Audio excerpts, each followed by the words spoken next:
Good evening, everybody. My name is Robin Baird-Smith, and I'm one of the publishing directors at Bloomsbury Publishing House in London.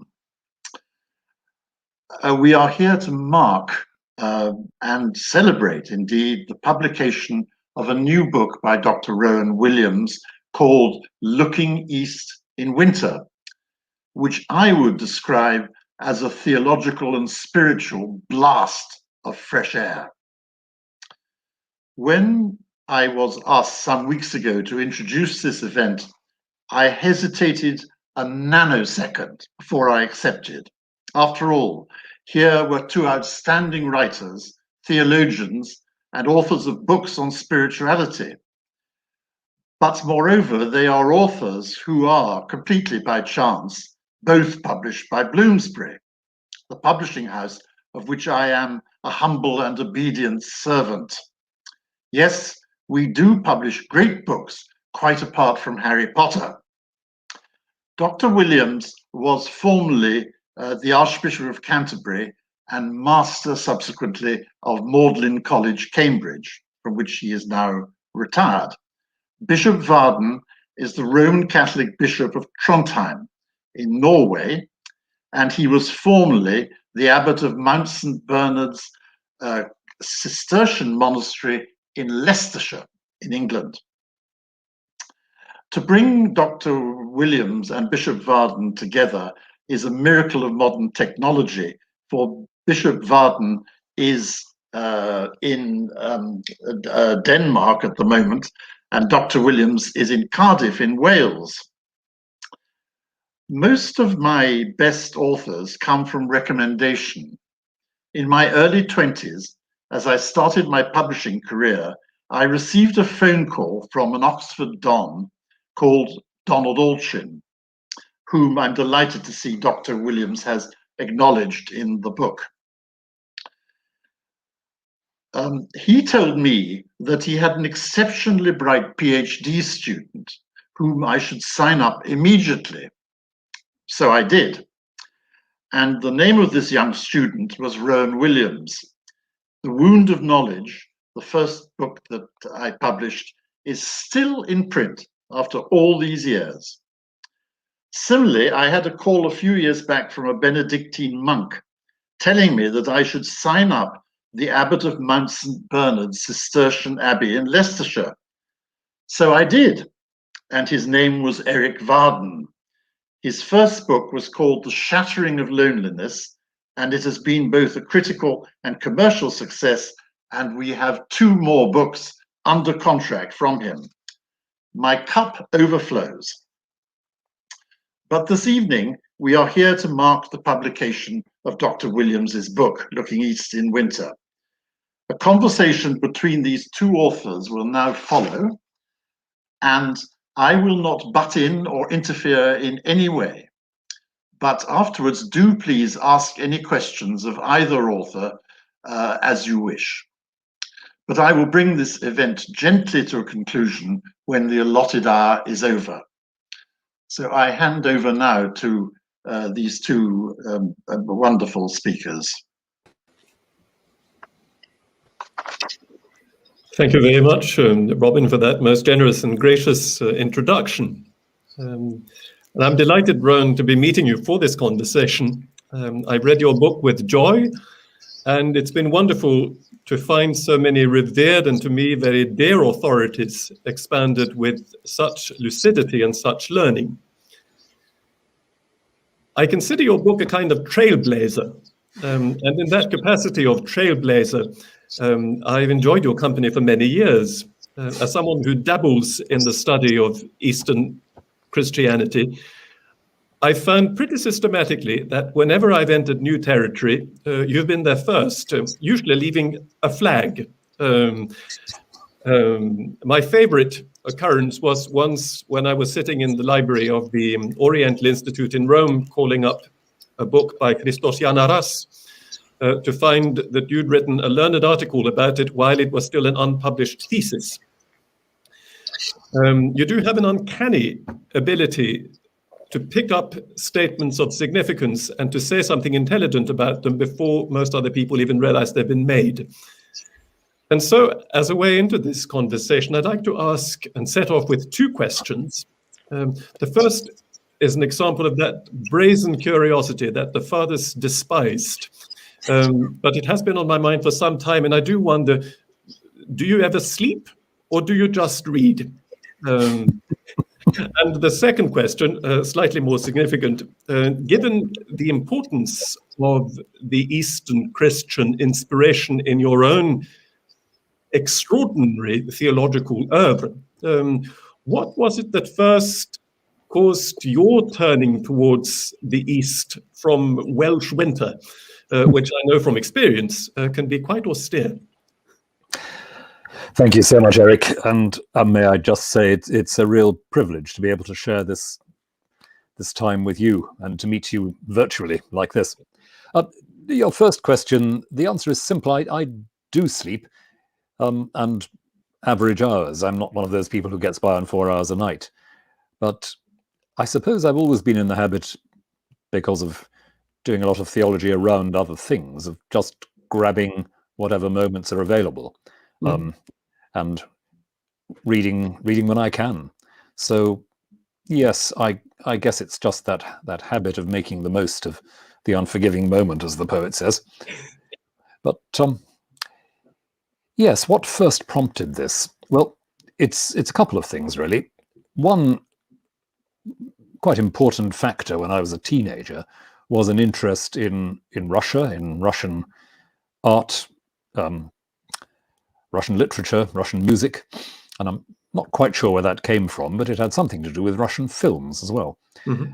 And that led me into a fascination with the hinterland of all these things in Russia, which is the Orthodox Church. And I began to read around that subject. As a student, I became more and more fascinated with this, and I remember coming across that great book by Vladimir Lossky, The Mystical Theology of the Eastern Church, in, I think, my second year as a student in Cambridge, and writing an essay for my theology supervisions based on this. And I can still remember the total incomprehension which the essay met on the part of my then supervisor, who clearly didn't expect theology to be done like this. But I rather obstinately thought, well, why not? And maintained my interest in that area, wrote a doctoral thesis in the area. And I guess that part of the attraction of it all was the sense that the theological formulations I was looking at as a student were not simply intellectual patterns. They were distilled out of a form of life, a form of prayer, and above all, a form of common worship, liturgy. Mm-hmm.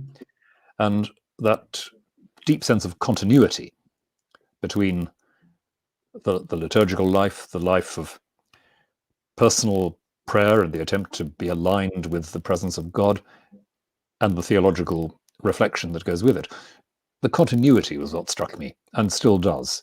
And I'm not saying it's not there in Western Christianity, but certainly for me, as for many others, the interweaving of those things just seems to come rather more naturally to a lot of the Eastern Christian world.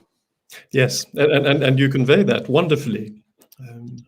In your first chapter, you talk a lot about seeing and about learning how to see in the school of Evagrius and some of the other authors of the Philokalia. And you talk about, Evagrius talks about 3 ways of seeing. In his treatise on discernment, he exemplifies what they stand for in saying, or talking about 3 ways of looking at gold. He says there's a human way of looking at gold, which is not concerned to know what it symbolizes, but simply brings before the mind the image of gold and makes you register that it's there. So that's the human way of seeing. He says there's a demonic way of seeing gold, which is concerned with the acquisition of physical gold and using it to exercise power over others, and thinking about the wealth and glory that will come from this. And then the third way is the angelic way of looking at gold.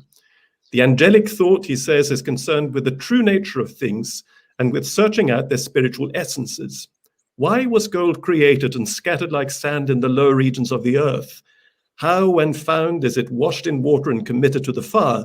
fashioned into the candlesticks of the tabernacle and the senses. And he says, I think quite wonderfully, a man such as Cleopas brings a heart burning with these mysteries.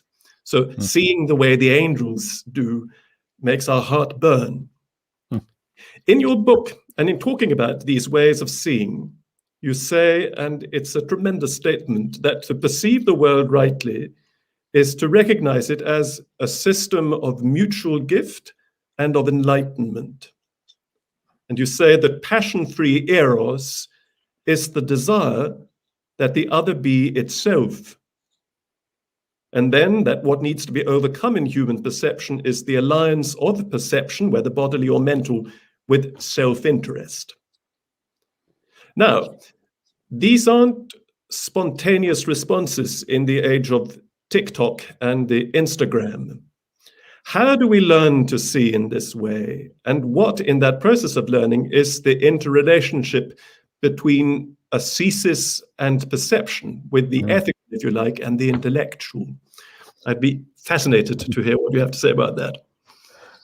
Well, I'm very glad indeed that you picked up that particular passage, which has been haunting me really for years and years and years since I first encountered it, because it seemed to me to say something so clearly, it seemed to me to be saying something so very fundamental about how we get our place in the world wrong. And I think within this, how should I put it? The purifying of our perception is an attempt to stand back from reducing the world to my terms, my agenda, as if the world out there was related to nothing but me.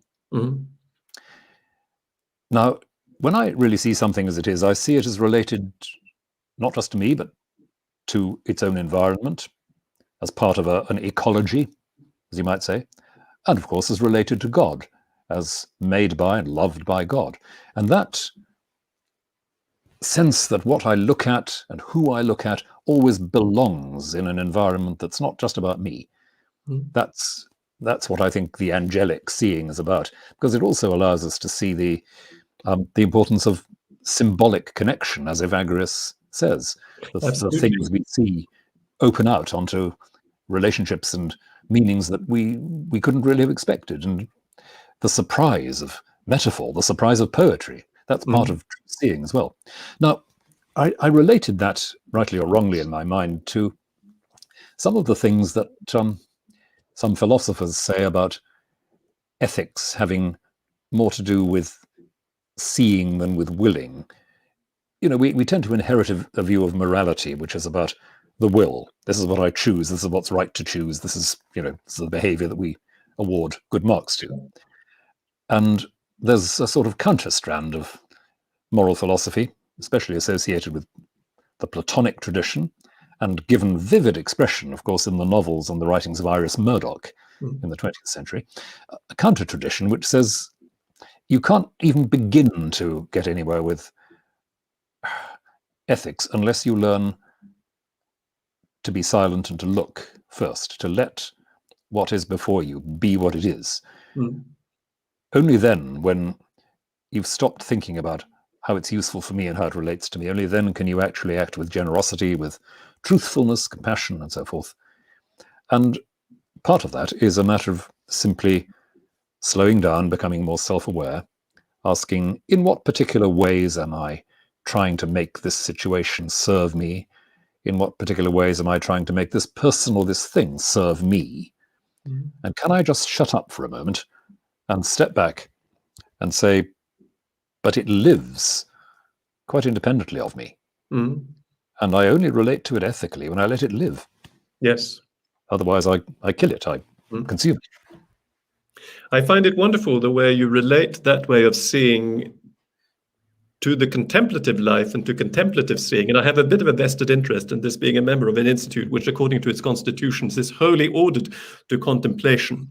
And you say about contemplative seeing the following: contemplation might be understood as the discipline of opening the mind to the world as a complex within which the particular subject stands, but which is not to be mastered or exploited by the subject, as if that subject stood somewhere else, or worse, nowhere in particular, in the fictive world of ego and gratification. Now, that's a pretty dense phrase.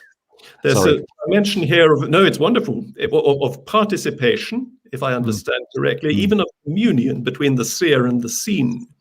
But I'm not sure I quite understand what you're saying. So I want to try out on you a testimony of contemplative living that's important to me.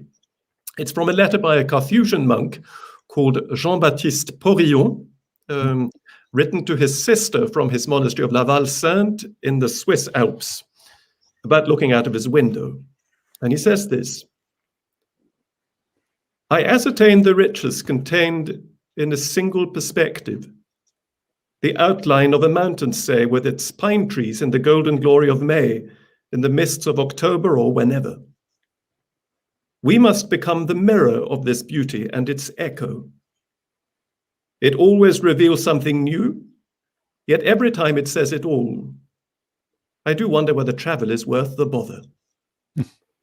What harmony, what inexhaustible harmony unites the spirit to every being that with divine freedom follows the law imprinted on its nature. Is it fair to say that that's an account in the first person of what you talk about in your definition of contemplation? I think that's very fair, and it's said much more wonderfully, with much more focus than I could say it. It's exactly that, I think. When we encounter another person, when we encounter a landscape, when we encounter any situation, there are resonances, there are harmonics which we're not going to grasp, which we're not going to see as objects, but which are connecting us. And the more we allow that to happen without imposing our own pattern upon it, the more we are part of that interweaving, that harmonic underlay to the world we're in. And the problem we face, I suggested in a couple of the chapters in the book, is that our culture has for quite a long time encouraged us to think, well, we don't really belong. Our minds are somehow snipped free of that embarrassing involvement with the world around, so that we have what a teacher of mine used to call a kind of lighthouse beam approach. We sort of survey a world which lies below us. We don't have the sense that we are part of the balance and the integration of it. Now, for certain purposes, we rightly step back and limit what we look at and what we think about, and that's perfectly all right. The problem is when you have a culture of intellectual and scientific life which assumes that the only real way of knowing is that way of knowing. And that gives us such an impoverished and limited view of our being in the world, and such a dangerous view as well, because it's as if we were being told the most human thing about us is the thing that keeps us at arm's length from everything else. Yes. And that's not a good place for us to be. So Dom Porillon's words are wonderfully reflective, I think, of the sense that when I look at what's outside the window, I'm not a detached, unlocated, disembodied perspective. I am actually absorbing and returning, once again, life. And I love what he says about becoming its echo and its mirror, to let it resonate within me. Yes. And I think when you think about the activities that human beings engage in terms of representing the world, and this is something which quite a lot of theologians and philosophers have thought about, when I represent the world, I don't try to make a convincing imitation of it. I try to let the world's shape and form and intelligibility come through me and go back into what's there. I don't just reproduce, I make present in another way. And that's the whole business of art and sacrament, isn't it? Yes. And just one more thing on that, I suppose the early chapters of the book were, I suppose, quite quite a bit influenced by the fact that I was trying to write a few odds and ends of papers and interventions for a couple of conferences on religion and science. And what amazed me really was how very frequently I was driven back to the analyses in the Christian East of knowing and seeing, yes, as a way of understanding what good science is and isn't, what real knowing is and isn't. So that good science is not the reduction of everything to mechanical models. Real knowledge is not sort of quartering everything on the block and reducing it to simple propositions. Somewhere underneath it all, there is that, as you say, sharing, that participation, that reflecting the to and fro of the giving and the receiving of what's there and what I'm absorbing and what I give and what is absorbed in turn. Yes. To pick up obliquely that interface between religion and science, between living in nature, I'd like to ask you a little bit about what you say about being natural versus being unnatural. In common speech, to be natural is to be spontaneous. It's to be yourself, relax, don't worry about other people's standards. And you're very insistent, and I'm glad you are, because it's very helpful, that a Christian perspective must be different. And you say, for anything to be natural is for it to be as God intends, to be in the state in and for which God created it. So we must distinguish then between what truly pertains to our nature and what is habitual, what we've acquired as baggage, which involves, in a Christian perspective, the load of sin, but not only. And there's that tantalizing theme in the Fathers of the mysterious garments of skin that the Lord clothes Adam and Eve in as they leave the Garden of Eden in the 3rd chapter of Genesis. And if there's one, no book can contain everything. But if there's one voice I'd hoped to hear and regret that slightly not hearing, it's that of Panayotis Nellas, whose exposition of that theme is just so wonderful. But how do we go about discerning what is truly natural and what is unnatural? It's quite a theme, isn't it? Because if you take seriously what the tradition says, then oddly enough, you do have to work at being natural, because you've wandered along. It's a great task, isn't it? It is. You don't just have to switch off a few things and then you're just natural, as it is with all those annoying people who say, "Oh, just be yourself," as if.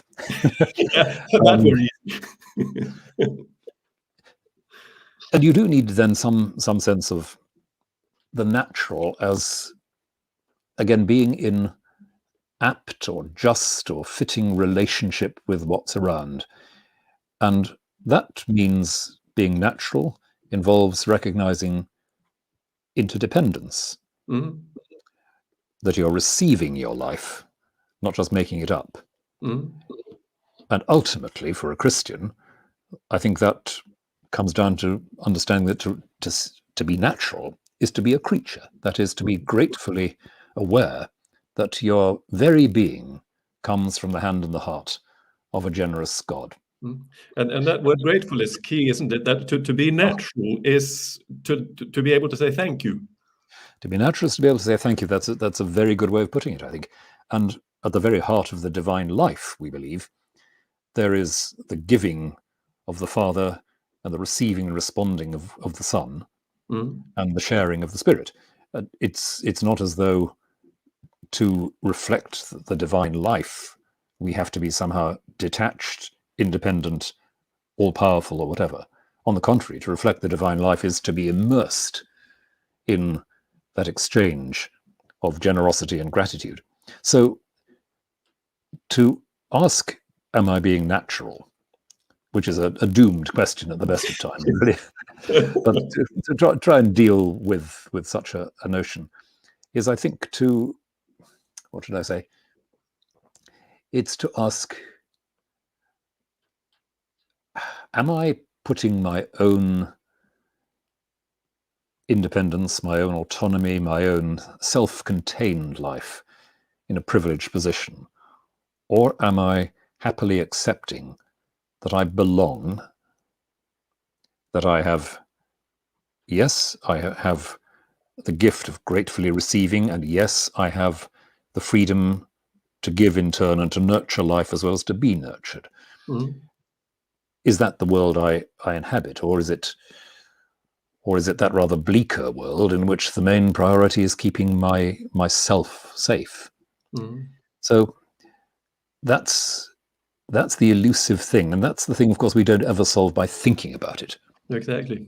We resolve it by doing, which is why, coming back to Evagrius and his tradition once again, there's a real interweaving of the 5-finger exercises of life in common, just learning how to spot and avoid the most habitual kind of elephant traps of selfishness and self-concern, how to practice and get used to exactly that looking that Domporion's letter referred to, which you quoted earlier, and just to be practically in the habit of various things that will ultimately, if we live them through, make us natural in that sense, make us capable of receiving, capable of giving, and above all, not afraid of or ashamed of belonging in our world and with one another. And that's the point at which all these rather abstruse reflections, of course, spill over into how our human life together works, both in church and society. But you go further than that in saying that for some people to live naturally in this way is to opt for a kind of madness. And your chapters on folly for Christ's sake and folly in Christ are of extraordinary interest. Obviously, that theme of madness is an important New Testament theme in St. Paul. It's not at all marginal. Lisa Kremaski of Bose, in a recent book on divine folly, in a powerful introduction, emphasizes that it is a possibility within each of us. And you go as far as saying that it's almost intrinsic to Christian living. I love your observation that martyrdom, which is a key Christian category, martyrdom itself is, from certain points of view, a spectacularly non-rational outcome for a human life, which is certainly true. And you say that it is taken for granted in this tradition, which is the subject of your book, that there is some basic oddity about the nature of sanctity, that only such narratives and figures as that of the fools for Christ can capture. And you give tremendous examples from life and literature. In Dostoevsky, you point to Father Ferapont, the associate of the elder Zosima, describing him as an intermittently disturbed and delusional personality, pointing tantalizingly towards the interface between grace and psychiatric illness. You speak about Vodolazkin's Laures in that remarkable novel. And I love the way you present Bulgakov's Master and Margarita as a kind of a transposition, even a subversion of this theme, which is also present in a way in your chapter about Maria Skoptsova. And reading this caused me to wonder, and I wanted to ask, is there a dearth of folly in contemporary Christianity? Are we imprisoned in self-imposed airless cells of intelligibility and respectability? I'd love to hear you say something about that, and perhaps specifically to say something about folly and Christian leadership, even about folly and episcopacy. Yes, well, the short answer is yes. I think there is prevalent in the church as in the world at the moment a deeply risk-averse mentality for reasons that are understandable in many ways, but which can very often tell us the main thing we have to be sure of is that we are being prudent and proportionate. And there's something about the extravagance of the gospel that just is not spoken by those habits of prudence and proportion. How we live it out, I don't know, because as soon as you turn it into a program, you've wrecked it. It's ruined. Part of what I was thinking about in that chapter on holy folly in the book is the fact that right through the tradition, people have been aware that, of course, as soon as holy folly is recognized as holy folly, it becomes one of those things that respectable people can undertake because it's there in the textbook. It's one of the techniques, and you have to find somebody who's doing it differently. That's why, for me, a figure like Mother Maria Skarbcova is so fascinating, because she is a very interesting example of a genuinely unself-conscious unconventionality in her life and her work, and people who knew her all responded to that deep unconventionality. She didn't think she was being a fool for Christ. She thought of Christ and did what she could for Christ, and it looked silly. Yep. I always remember once, actually, when I was a curate talking to a Sunday school class about great figures of the 20th century, and talking about the life and the death of Mother Maria, her death in the concentration camp when she, so we're told, volunteered to take the place of another woman under sentence of death. And I was drumming in the fact this was a wonderful example of Christian holiness. And one of the young boys in the class looked at me thoughtfully and said, I think that's really stupid. And I thought, well, full marks to him for honesty, because that's what most of us under the surface probably do think. So I don't think there's any way of systematizing it for bishops or anybody else. But I guess we are we bishops, so conditioned to be safe pairs of hands that it's very easy for us to lose sight of that element of reckless love that's demanded of us, that capacity not to be on our dignity, that ability to step aside from the protections that status affords. I suppose I think here of somebody like Desmond Tutu, and that, well, apart from any number of little incidents which I can recall from long friendship with him, but I think especially of the moment when he walked into the middle of a riot in apartheid South Africa where someone was on the point of being lynched, being burned alive by a crowd, and just walked in and said, stop, climbed on top of a truck and told people to stop. Very near martyrdom, I think. And certainly, and that's very powerful, that it's about renouncing that desire and the felt obligation to be somebody, to the point even of laying down your life.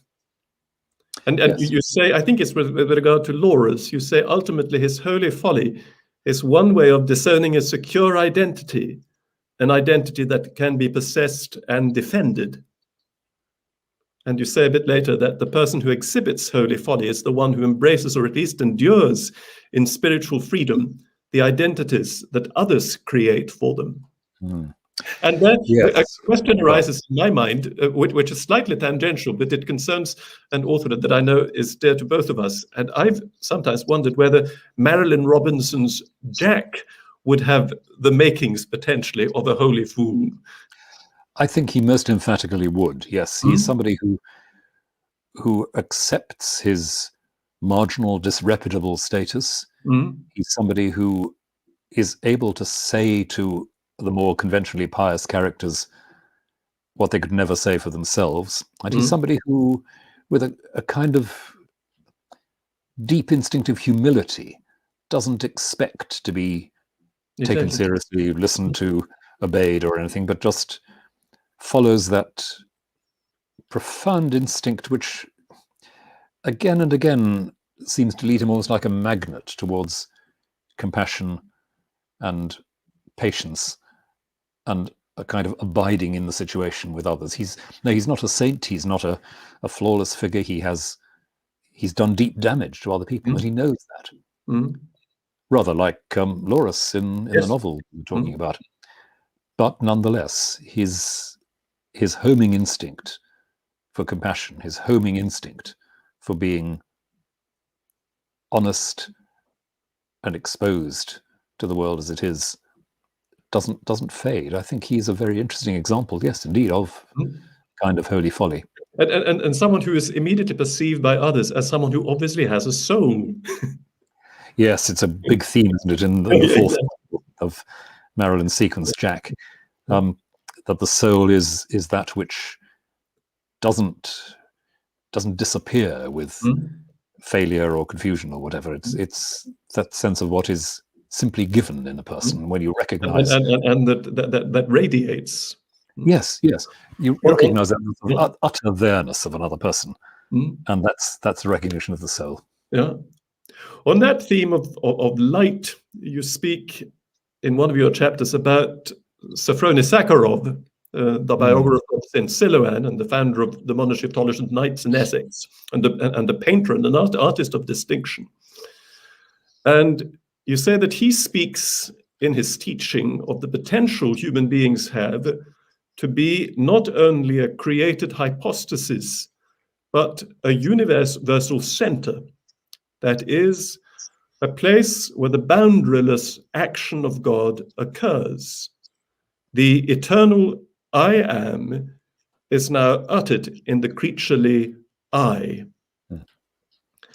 And reading that, I looked up again and reread some pages of that great book of Sophronis Sakharov's, We Shall See Him As He Is, which is, at least in the initial chapter, a kind of autobiography. Yes. When he talks about living in Paris around the time of the revolution, and he says, the beauty of the world enthralled me. And at the same time, he has this conviction that all my travel was in vain. And he talks of a typical day, saying, I'm reading, sitting at the table. I take my head in my hands, and suddenly I feel that I'm holding a skull, which I ponder, as it were, from the outside. There's only one solution in that situation, says he, and that is prayer to the still unknown, because he wasn't really a practicing Christian at that time. And what happens through that prayer to the still unknown is that, and I quote, a ray of light gleamed through the hairline crack. And he has this overwhelming reality of God's being manifest as uncreated light, and in that revelation of God as being. So it seems to me that it's a narrative account of precisely what is said, that eternal I am is now uttered in the creaturely I.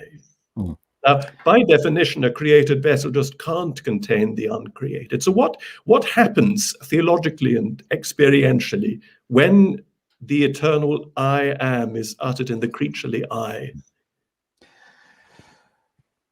There's a huge question, isn't it? And of course, the language relates to what Coleridge says about the nature of imagination, which is the repetition in time of the eternal I am.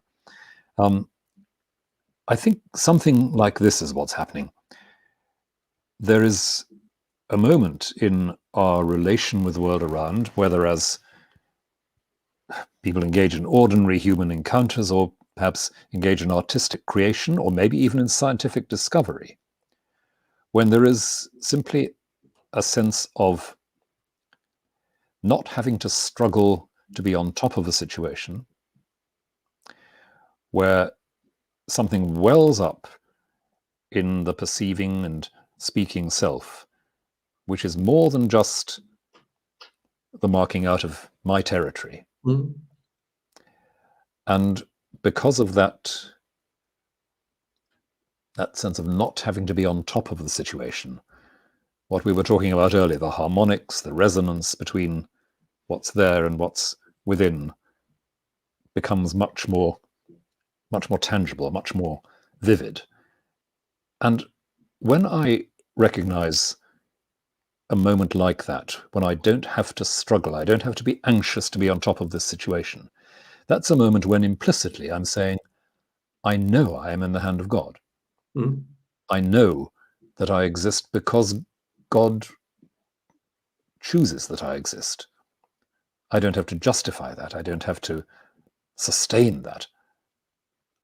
As Julian of Norwich says, it's the little microscopic item in the palm of a hand, but it lasts and it ever shall because God loves it. And that awareness of not having to struggle to exist is where the eternal, causeless, loving action of God comes home to me and comes home in me somehow. I suppose that's why. And we're also, and that's a theme you develop wonderfully, where compassion for other existing things is born. And I love it when you say that, talking again of Archimandrite Sophronius' life and experience and teaching, you say deification is hypostatization in its fullest possible sense, growth into a mode of life that is continuous with that of the Word's relation with the Father. Very theological. But then you say the divinized subject is the undefended subject. The narrative of deification, as outlined by Father Sophrony, is the narrative of losing protection. And that, I think, is glorious. That coming to that point in Christian growth and maturing, there's a susceptibility to the world's suffering. Sophrony develops it in terms of the prayer of Gethsemane. A visual image of that, obviously, I mean, the prayer of Gethsemane points towards Calvary, and the Christian is called to participate in the life and the dying of Christ. The monk, and obviously Father Sophrony was a monk who wrote for monks, does that in a sublime way. And I'm brought to think of an extraordinary insight that I owe to Sister Benedicta Ward, commenting on an icon from the crypt of the monastery of Chevtogne of the crucified monks. And the monk who is crucified by his passion, but that is not all. And she said, commenting on that image, here is an image of someone who no longer simply considers Christ crucified on the cross, but who looks out upon the world with the eyes of Christ on the cross. And would it be true to say that that kind of courageous and deliberate vulnerability in sympathy, in the strongest sense, in compassion, is a criterion really of maturity and responsibility for a Christian? Looking out on the world with the eyes of Christ on the cross, yes. And of course, one of the implications of that is that the person who arrives at that kind of spiritual maturity, which most of us can only guess at, may also be a person who's very conscious of the struggle on the absence of God. I think of Mother Teresa of Calcutta and her inner suffering and darkness she endured because she was, as it was, so close to Christ on the cross that there was nowhere else to look. She had to look out through his eyes, but couldn't see his eyes looking at her, so to speak. And that's I think one of the most powerful elements in that kind of Christian sanctity. But just one other thought on that, of course, Mother Maria, reflecting on this, takes us a little bit further by saying it's not just about accepting the cross. When you're actually part of the body of Christ, the solidarity and the relatedness and compassion that is around is so instinctive, so intrinsic to you. It's like a maternal love. And that's wonderful. Which you can't, as she says, you can't just deny that. It's not something you choose. It's just there. It's built in. And you say about her synthesizing her teaching that confronted with the suffering of any specific other, we had no alibi. In that particular moment, we're accountable for the other in the sense that it is for us to seek that course of action that will open up for the sufferer whatever possibility there is of growth towards Christ-likeness, which doesn't mean necessarily making the suffering go away, because that might not be possible, but of making sense of it and of carrying it with them. And I thank you for saying that. Accompaniment and making the sense that can be made, which is not always, sadly, the same as being able to take it away. But to say to the sufferer, you're not alone, to say to the sufferer, this is something that you and I together can work with, work at, and as well as endure. I think that's part of what she's saying there. Yes, and it is tremendous. It's tremendous in every sense. It is, yes. It's frightening. Yeah.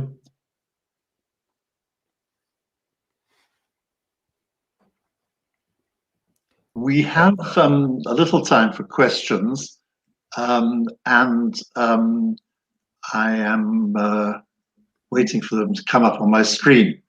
But Rowan, I wonder if, as they haven't come up yet, I wonder if I could ask you a question. Bishop Erik said that there was a sentence in your book which made him stop and take a deep breath and think. And the same has happened to me in your chapter about humanity in Christ, because you use the word kenosis and you say self-emptying, which is the translation that we're all brought up to be accustomed to. But you then say self-forgetting. And I'm not sure if that's right, because you remember that St. Catherine of Genoa said, "My me is God, nor do I know my selfhood save in him." But she doesn't say forget the self. That's a very good question. I suppose to talk about self-forgetting is really a way of trying to get near the unself-consciousness that we're aiming at. Not that I could possibly set out to forget myself, but aligned with the action of God by grace, then ideally I'm not thinking about myself, its interests, its dramas, and so forth. I'm just getting on with the business of the created world under God. So if we're talking about self-emptying love, it's not going to be self-emptying if I'm constantly thinking, how am I doing? And isn't this impressive? And aren't I doing a good job of forgetting myself? There are real paradoxes in this, of course, real paradoxes. But I think that's why I chose a term like self-forgetting.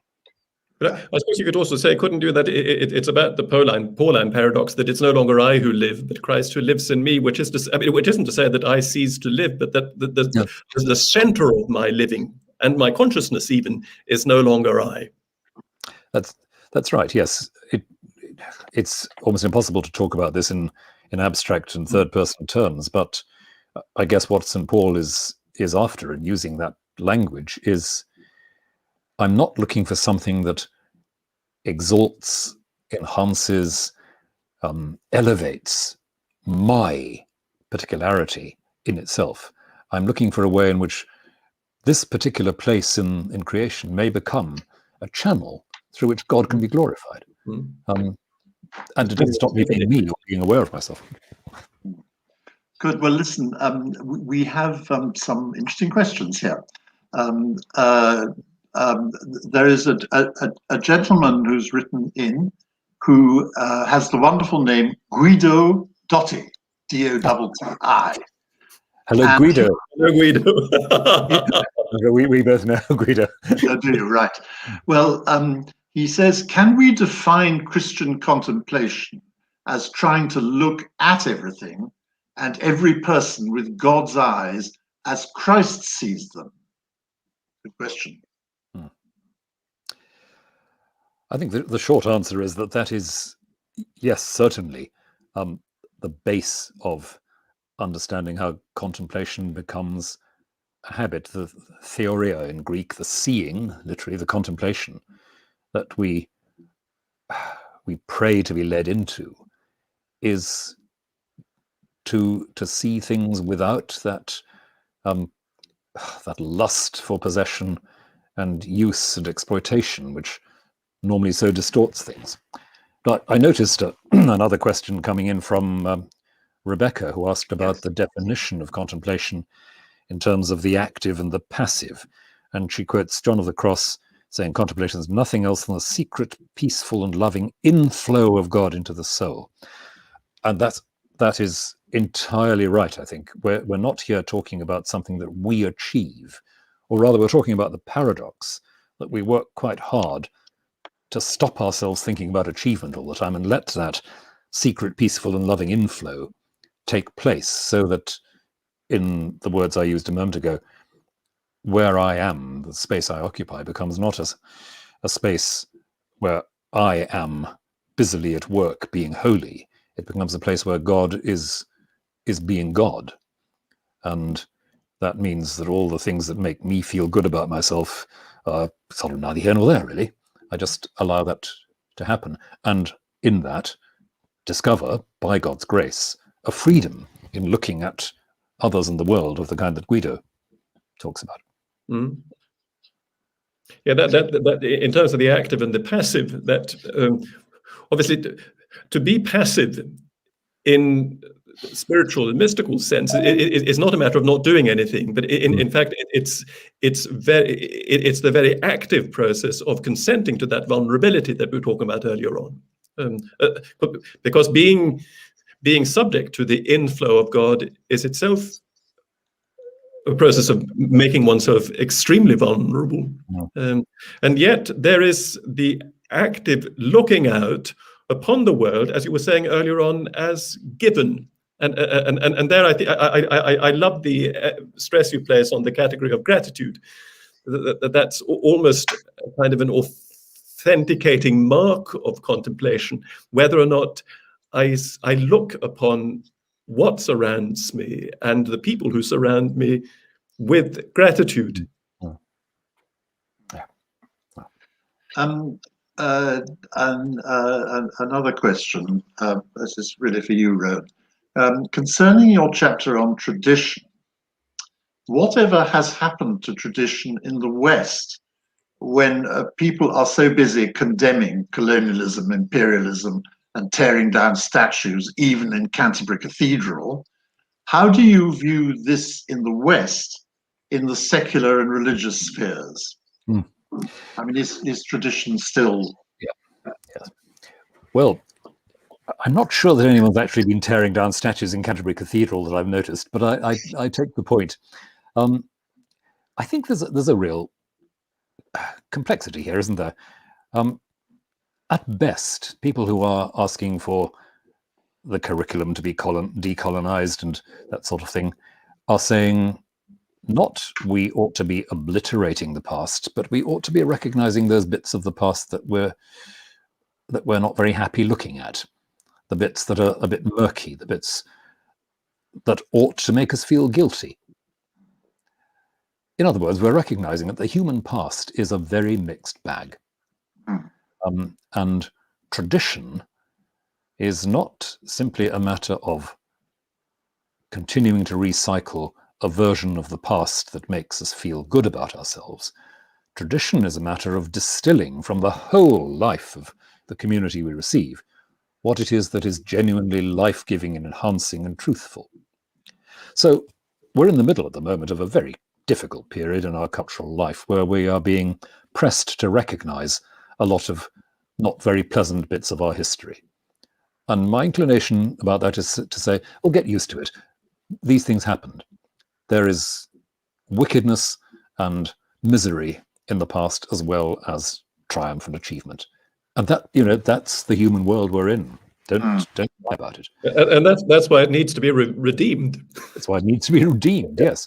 But tradition, certainly in the Christian sense, is much more, well, I think I used quoted the phrase from a Russian theologian, it's a charismatic memory. It's a gifted, spirit-led memory, not just a recycling of the story of the past, but learning how to see and hear and receive the past in a way that makes us live more truthfully, more deeply. A lot more could be said about that, and it's a complex question, I agree. Of course. Well, it's now 25 past, and I think we need to draw this extraordinary hour to a conclusion. I believe that people who have been unable to be present will be able to watch this later on online, and I'm certainly going to watch it many times, because there's so much here that I've already learned and I'm so grateful for. So in conclusion, I want to thank our speakers in the first place for a quite extraordinary and illuminating discussion. How privileged we are to have heard such a profound dialogue. So Rowan and Erik, my heartfelt thanks. Please buy Rowan's book, which I'm holding up now.